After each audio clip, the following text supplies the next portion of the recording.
नमस्कार। आज जो कहानी प्रस्तुत करने जा रहा हूँ उसका शीर्षक है बस का बंद होना। राजेश महानगर में रहते थे तथा महानगर से 28 किलोमीटर दूर स्थित एक कस्बा नुमा गाँव के स्कूल में प्रभारी थे। वे पिछले 10 महीनों से सिटी बस से डेली अप डाउन कर रहे थे। 600 रुपये में मासिक पास बना हुआ था।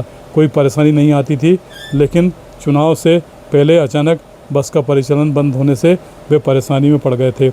अब उन्हें 61 वर्ष की उम्र में मोटरसाइकिल से 56 किलोमीटर डेली अप डाउन करना पड़ रहा था, जबकि वे हार्ट के मरीज थे, डायबिटीज़ के भी मरीज थे, पीड़ित थे।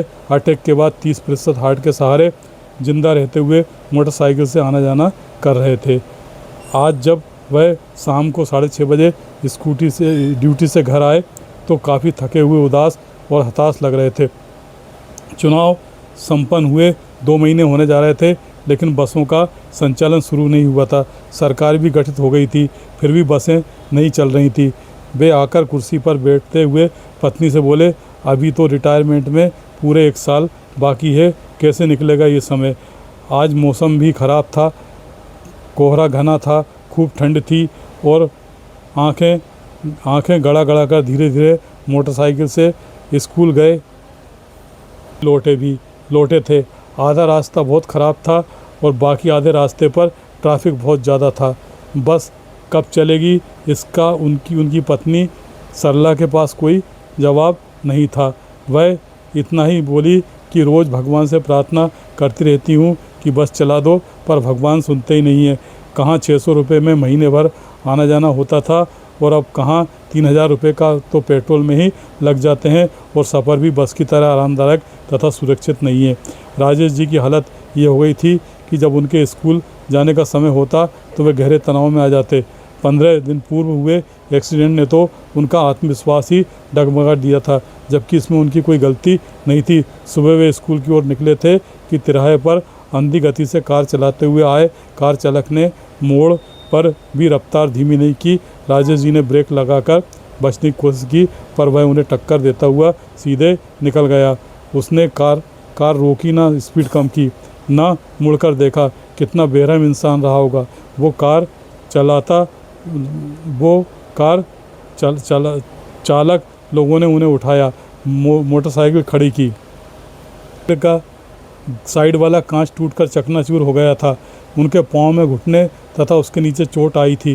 कंधे की हड्डी में भी दर्द हो रहा था। कुछ देर लोगों ने उन्हें वहीं बिठाए रखा।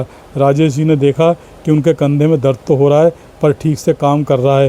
पाँव में चोट तो लगी है, पर इतनी गहरी नहीं कि उससे खून बह निकला हो। लोगों ने कहा, वापस घर लौट जाओ, पर वे साला प्रभारी थे और वरिष्ठ अधिकारियों का निरीक्षण चल रहा था। अनुपस्थित होने पर सख्त कार्रवाई हो रही थी। निलंबन, तनख्वाह कटना, वेतन वृद्धि रोकना अधिकारियों के लिए बड़ा सहज काम हो गया था। राजेश जी का अवकाश आवेदन भी नहीं था। उन्होंने अपनी घबराहट पर काबू किया, हृदय की धड़कनों को सामान्य होने दिया और मोटरसाइकिल से घर जाने की बजाय सीधे स्कूल पहुंच गए। आधा घंटे लेट हो गए थे, पर फिर भी ड्यूटी पर आने का संतोष था। शाम को जब वे घर आए और दुर्घटना की बात कही तो पत्नी बहुत ज़्यादा घबरा गई। तो उन्होंने कहा, ऐसी कोई चिंता की बात नहीं है। अगर ज़्यादा चोट लगी होती या फ्रैक्चर हुआ होता तो मैं ड्यूटी करके मोटरसाइकिल चलाकर थोड़ी आ पाता, इलाज करा रहा होता। पत्नी की आंखों में आंसू निकल पड़े थे। बेटे ने अस्पताल ले जाने की बात कही तो उन्होंने मना कर दिया। बेटे ने घर पर ही जख्म की मरहम पट्टी कर दी। पत्नी बोली, ना बस चल रही है, ना ही आपका तबादला हो रहा है। भगवान आप जैसे नेक इंसान को ही क्यों इतना दुख देते हैं। राजेश जी बोले, ऐसी बात नहीं, भगवान की कृपा के कारण ही तो मैं सही सलामत तुम लोगों के सामने हूँ, नहीं तो अस्पताल में पड़ा होता। पत्नी को 1.5 साल पहले की दुर्घटना याद आ गई, जब राजेश जी सड़क को घेर कर पड़े मिट्टी के ढेर पर मोटरसाइकिल से गिर गए थे और उनकी कॉलर की हड्डी टूट गई थी। इसके साथ ही वायरल फीवर हो गया था। हड्डी टूटने के कारण और बुखार से पीड़ित होने पर वह 10 दिन अस्पताल में भर्ती रहे थे और कई महीने तक स्कूल नहीं जा सकते।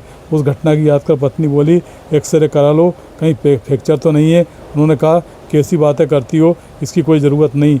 इस बार वे भगवान का शुक्रिया अदा कर रहे थे कि कम से कम वे ठीक थे।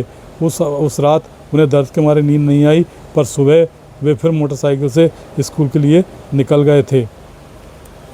एक दिन की छुट्टी ही ले लो, आज स्कूल जाने से कोई आपको बहुत बड़ा पुरस्कार नहीं मिल जाएगा, पर उन्होंने पत्नी की बात पर ध्यान नहीं दिया था।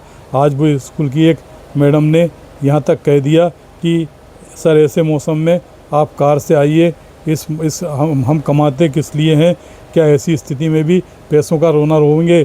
आप राजेश कैसे कहते कि उनके पास कार नहीं है।